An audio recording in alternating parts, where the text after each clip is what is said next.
3, 4 आणि 5 जून रोजी मनसेच्या मॅरेथॉन बैठका राज ठाकरेंच्या उपस्थितीत या बैठकीमध्ये विविध विषयांच्या अध्ययनासाठी मनसेनं स्थापन केलेल्या समित्या राज ठाकरेंकडे अहवाल सादर करणार। आगामी मुंबई महानगरपालिका निवडणुकीच्या अनुषंगानं मनसेच्या बैठकीत चर्चा होणार। या बैठकीमध्ये उद्धव ठाकरेंच्या शिवसेनेसोबतच्या युतीवर चर्चा होणार का याकडेही लक्ष। पुण्यातील वैष्णवी हगवणे आत्महत्या प्रकरणी पती शशांक, नणंद करिश्मा आणि सासूची पोलीस कोठडी आज संपणार। बचाव पक्षाचे वकील कोर्टात काय युक्तिवाद करतात याकडे लक्ष। वैष्णवी हगवणे आत्महत्या प्रकरणी वैष्णवीचा सासरा आणि दिराला 3 दिवसांची कोठडी। राजेंद्र आणि सुशील हगवणेचा मुक्काम 31 मे पर्यंत पोलीस कोठडी।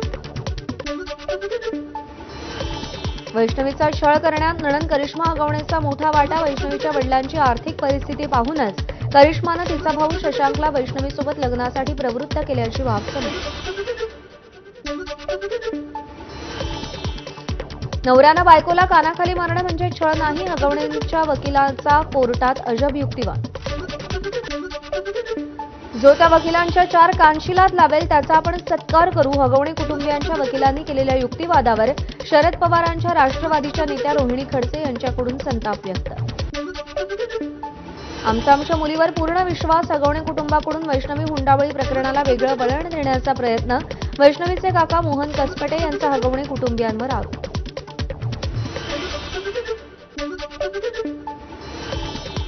राज्य महिला आयोगाचं मुख्यमंत्री फडणवीसांना पत्र। मयुरी हगवणेच्या तक्रारीनंतर नोव्हेंबर 2024 मध्ये गुन्हा दाखल झाला। 60 दिवसात दोषारोप पत्र दाखल का झालं नाही याची चौकशी व्हावी। पत्राद्वारे रुपाली चाकणकर यांची फडणवीसांकडे मागणी। महिला आयोगाच्या अध्यक्षा रुपाली चाकणकरांची सुरक्षा काढा। स्वराज्य पक्षाचे सरचिटणीस योगेश जाधवांची मुख्यमंत्र्यांकडे मागणी। चाकणकरांच्या जीवितास धोका नसताना Y+ सुरक्षा का असा देखील सवाल जाधवांकडून उपस्थित। राज्याचे महसूल मंत्री चंद्रशेखर बावनकुळे आज सोलापूर दौऱ्यावर। दुपारी 4 वाजेपर्यंत विविध बैठका आणि कार्यक्रमांना हजेरी लावणार, तर सोलापूर जिल्हा भाजप कोअर कमिटीची बैठकही घेणार। मुख्यमंत्री देवेंद्र फडणवीस आज हिंगोली जिल्हा दौऱ्यावर। फडणवीसांच्या हस्ते 700 कोटी रुपयांच्या विकास कामांचं भूमिपूजन आणि उद्घाटन होणार। शेतकऱ्यांच्या मेळाव्यालाही देवेंद्र फडणवीस संबोधित करणार। अहिल्यानगरच्या छोंडीमध्ये पुण्यश्लोक अहिल्यादेवींच्या स्मृतीस्थळ विकास आराखड्याला अजित पवार नियोजन विभागाकडून मान्यता। स्मृतीस्थळाचं जतन आणि संवर्धन विकासासाठी 681 कोटी 32 लाख रुपये मंजूर। या निर्णयामुळे अजित पवारांचं सर्वत्र कौतुक। कोल्हापूरच्या महालक्ष्मी मंदिर विकासासाठी 1445 कोटी रुपयांचा निधी, तर तुळजाभवानी मंदिर विकासासाठी 1865 कोटी रुपयांची तरतूद। राज्य मंत्रिमंडळाच्या बैठकीत निधीला मंजुरी। कोल्हापुरातील ज्योतिबा देवस्थानचा सर्वांगीण विकास होणार। उपमुख्यमंत्री अजित पवारांच्या नियोजन विभागाकडून 260 कोटी रुपये मंजूर। उपमुख्यमंत्री अजित पवारांच्या नियोजन विभागाकडून 148 कोटींच्या अष्टविनायक विकास आराखड्याला सुधारित प्रशासकीय मान्यता। यामुळे अष्टविनायक मंदिराचा जीर्णोद्धार आणि आध्यात्मिक पर्यटन विकासाला गती मिळेल। या निर्णयाचं भाविकांकडून स्वागत। मच्छीमारांसाठी राज्य सहकारी बँकेची 1000 कोटींची तरतूद। राज्य सहकारी बँकेच्या बैठकीत घोषणा। मत्स्य विकास मंत्री नितेश राणेंच्या प्रयत्नांना यश। महिला मच्छीमारांसाठी प्रामुख्याने योजना बनवण्याच्या मंत्री राणेंच्या सूचना।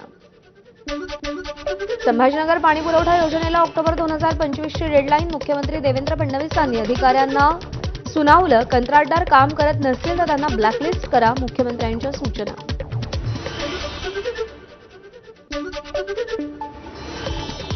धारावी पुनर्विकास प्रकल्पाच्या मास्टर प्लॅनला मंजुरी। धारावीचा पुनर्विकास पर्यावरणपूरक आणि एकात्मिक पद्धतीनं करणार। स्थानिक कारागिरांच्या पुनर्वसनाला सर्वोच्च प्राधान्य देऊनच प्रकल्प राबवण्याचे मुख्यमंत्री देवेंद्र फडणवीसांचे निर्देश।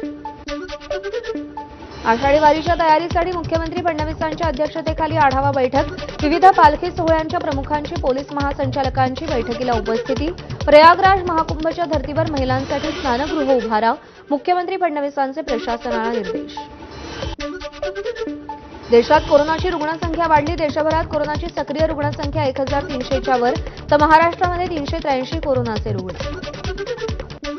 कल्याण डोंबिवली पालिका हद्दीमध्ये 5 कोरोनाबाधित रुग्ण, यातील 2 रुग्णांचा मृत्यू, तर उर्वरित 3 रुग्णांवरती उपचार सुरू। केडीएमसी उपायुक्तांची माहिती। नवी मुंबईमध्ये 4 नव्या कोरोना रुग्णांची वाढ। नवी मुंबईमध्ये एकूण 19 कोरोना पॉझिटिव्ह। कोरोनाचे रुग्ण पुन्हा वाढू लागल्यानं नागरिकांमध्ये घबराट। राज्यामध्ये 19 मे पासूनच्या पाऊस बळींची संख्या 39 वर. राज्य आपत्ती व्यवस्थापन विभागाकडून माहिती सादर. अनेक ठिकाणी पावसानं पिकांसह घर आणि रस्त्यांचंही मोठं नुकसान. पुढच्या 48 तासात मराठवाड्यात मुसळधार पावसाची शक्यता. हवामान विभागानं हा अंदाज व्यक्त केला. बीडच्या आष्टीमध्ये पावसाचा बागायतदार शेतकऱ्यांना फटका. सततच्या पावसामुळे आंब्याची बाग उद्ध्वस्त झाल्यानं महिला शेतकऱ्यांना टाहो फुटला. भंडाऱ्यामध्ये सलग दुसऱ्या दिवशी मुसळधार पावसाची हजेरी. शेकडो हेक्टरमधील भातपीक धोक्यात. शेतकऱ्यांवर अस्मानी संकट. लातूर जिल्ह्यात जोरदार पाऊस. पावसामुळे मांजरा नदी तुडुंब भरली. रेणा आणि तेरणा नद्याही दुथडी भरून वाहू लागल्या. लातूर जिल्ह्यात अवकाळी पावसाचा टोमॅटो कांदा पिकांना फटका. हातातोंडाशी आलेला घास निसर्गानं हिरावला. शेतकरी हवालदिल. खरीपाच्या पेरणीपूर्वी शासनानं आर्थिक मदत करण्याची मागणी. नाशिकच्या मनमाडमध्ये पावसाची संततधार. मनमाड बाजार समितीमध्ये कांदा उत्पादकांचे हाल. लिलाव शेड नसल्यानं कांदाही भिजला. यवतमाळ जिल्ह्यामध्ये पावसामुळे भुईमूग पिकाचं मोठं नुकसान. शेंगांना बुरशी आणि कोंब फुटले. शेतकरी हवालदिल. रायगडच्या खोपोलीमध्ये आपत्ती व्यवस्थापनाचा मॉकड्रिल. सुभाषनगर दरडप्रवण क्षेत्रामध्ये जिल्हा प्रशासनाकडून मॉकड्रिल. आपत्कालीन यंत्रणांच्या सज्जतेची चाचणी घेण्यासाठी मॉकड्रिलचं आयोजन. पालघरमध्ये आपत्ती व्यवस्थापन प्राधिकरणाकडून समुद्र किनाऱ्यावरील 10 ठिकाणी रोबोट बोटींचं वाटप केलं जाणार. पाण्यात बुडत असलेल्या व्यक्तींना वाचवण्यासाठी रोबोट बोट वरदान ठरणार असल्याची आपत्ती व्यवस्थापनाची माहिती. सांगलीच्या खानापूर तालुक्यातील येरळा नदीच्या पाणी पातळीमध्ये मोठी वाढ. बंद दरवाजे जेसीबीच्या सहाय्यानं उघडले. कोल्हापूर जिल्ह्यातील पंचगंगा नदीच्या पाणी पातळीमध्ये सामान्य पातळीवर आहे. सध्या कोल्हापूरमध्ये पावसाची उसंत. गेल्या 24 तासात झालेल्या मुसळधार पावसानं पाणी पातळी 20 फुटांवर गेली होती. मे महिन्यात झालेल्या पावसामुळे सीना नदी प्रवाहित. सोलापूर आणि धाराशिव जिल्ह्यात झालेल्या मुसळधार पावसामुळे सीना नदी पात्रात मोठी वाढ. जालन्यातील परतूर तालुक्यातील सावरगाव बुद्रुक गावातील गौतमी नदीला पूर. पुराच्या पाण्यातून नागरिकांचा जीवघेणा प्रवास. तर सावरगाव बुद्रुक गावाचा संपर्कही तुटला. साताऱ्याच्या माण तालुक्यातील दहिवडीसह म्हसवड परिसरात जोरदार पाऊस. ब्रिटिशकालीन राजेवाडी तलाव ओव्हरफ्लो. माणगंगा दुथडी भरून वाहिल्यानं हा तलाव पूर्ण क्षमतेनं भरला. मुंबई महापालिका आयुक्तांनी पावसाळी कामांचा फेरआढावा घेतला. वेळेपूर्वीच मान्सून दाखल झाला असला तरी पावसाळी उपाययोजनांमध्ये परिस्थितीनुरूप सुधारणा करून अधिक वेग द्यावा. भूषण गगराणींचे निर्देश.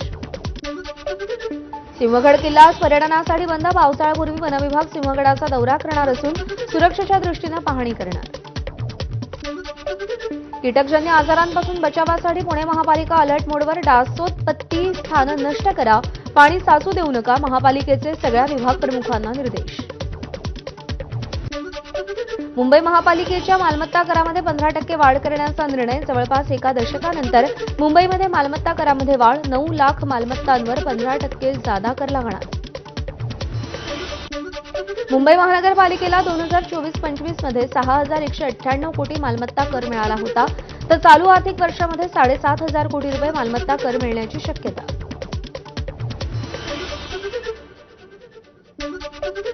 छत्रपती संभाजीनगरमध्ये भरधाव कारनं दुचाकीला उडवलं. कार चालवणाऱ्या 14 वर्षांच्या मुलाच्या वडिलांविरोधात गुन्हा.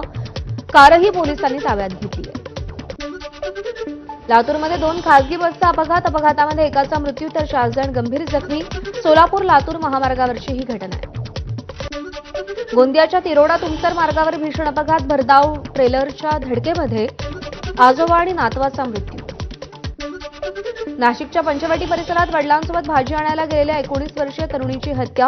पैशाच्या वादातून हत्या झाल्याची प्राथमिक माहिती. रत्नागिरीतील गुहागरमध्ये सासऱ्याकडून सुनेवर अत्याचार. सासऱ्याविरोधात गुन्हा दाखल. सासू आणि नणंद यांच्याही विरोधात पीडित महिलेची तक्रार. 3 दिवस होऊनही पीडितेचा सासरा मोकाट. परभणीत जेलमधील कैद्यांचा धुडगूस. मकोका अंतर्गत शिक्षा भोगणाऱ्यांचा भर रस्त्यात धिंगाणा. कायदा सुव्यवस्थेचा प्रश्न ऐरणीवर. खासदार संजय जाधवांची दोषी पोलिसांवर कारवाईची मागणी. भंडारा नागपूर राष्ट्रीय महामार्गावरील चिखली फाट्यावर भीषण अपघात. एसटी बस आणि टिप्परचा अपघात. 1 प्रवासी गंभीर तर 30 प्रवासी किरकोळ जखमी. अकोल्यातील तेल्हारा बस आगारातील भंगार बसेसमुळे प्रशासन आणि नागरिक त्रस्त. भंगार आणि अपुऱ्या बस संख्येमुळे अनेक फेऱ्या बंद. प्रवाशांची गैरसोय.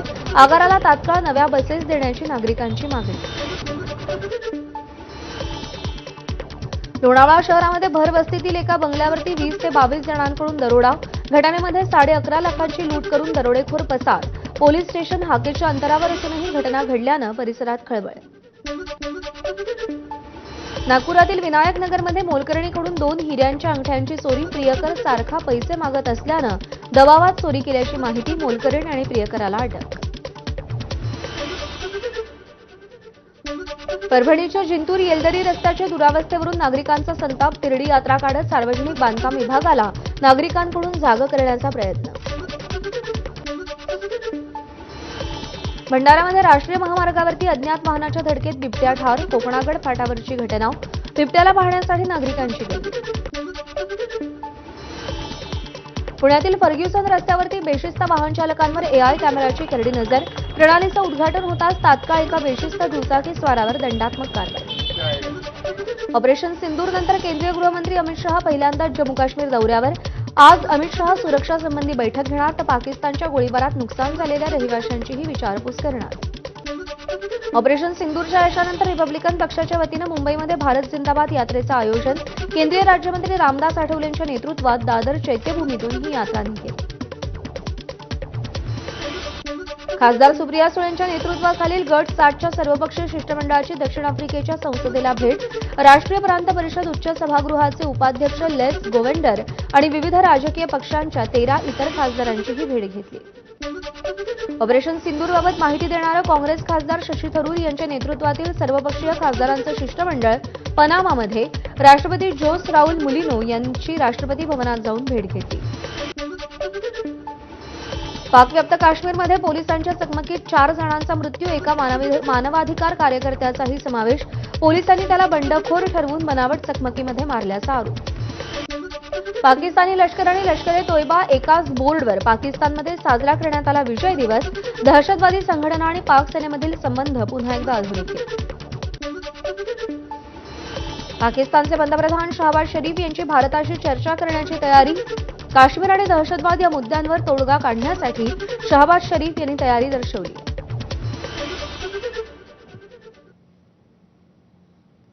पंतप्रधान मोदी 2 दिवसात 4 राज्यांचा दौरा करणार. 29 आणि 30 मे रोजी मोदी सिक्कीम, पश्चिम बंगाल, बिहार आणि उत्तर प्रदेशच्या दौऱ्यावर. या काळामध्ये ते अनेक विकास प्रकल्पांच्या भेटी घेणार.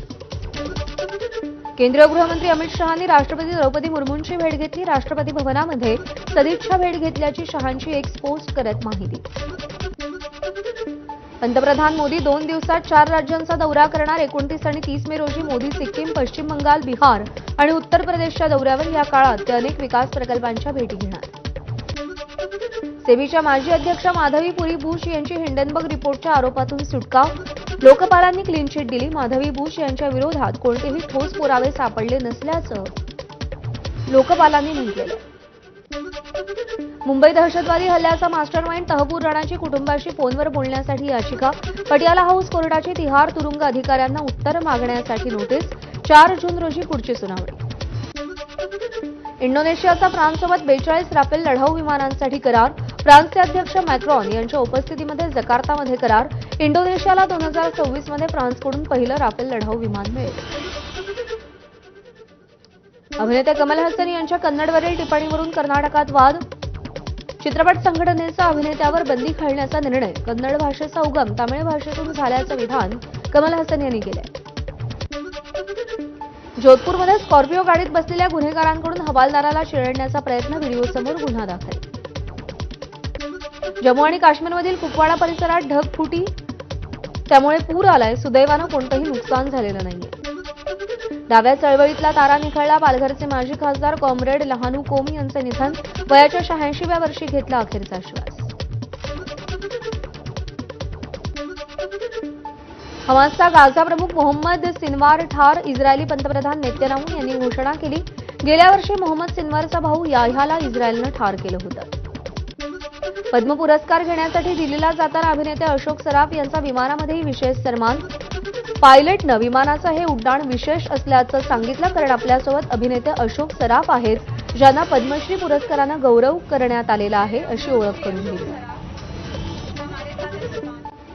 अमेरिकी नागरिकांना विविध प्रकारे त्रास देणारे परदेशी अधिकारी आणि व्यक्ती यांच्यावर नवे व्हिसा निर्बंध लादणार अमेरिकेचे परराष्ट्रमंत्री मार्को रुबियो यांच्याकडून स्पष्ट. स्लो ओव्हर रेटसाठी लखनौला तिसऱ्यांदा दंड, कर्णधार ऋषभ पंतला 30 लाखांचा दंड, उर्वरित 11 खेळाडूंना प्रत्येकी 12 लाख रुपये किंवा त्यांच्या सामना शुल्काच्या 50% दंड. आयपीएलमध्ये आज क्वालिफायर 1च्या लढतीमध्ये पंजाब किंग्स आणि रॉयल चॅलेंजर्स बंगळुरू आमने सामने. आज जो बाजी मारेल तो थेट अंतिम फेरी गाठणार. विराट कोहलीच्या कामगिरीकडे विशेष लक्ष.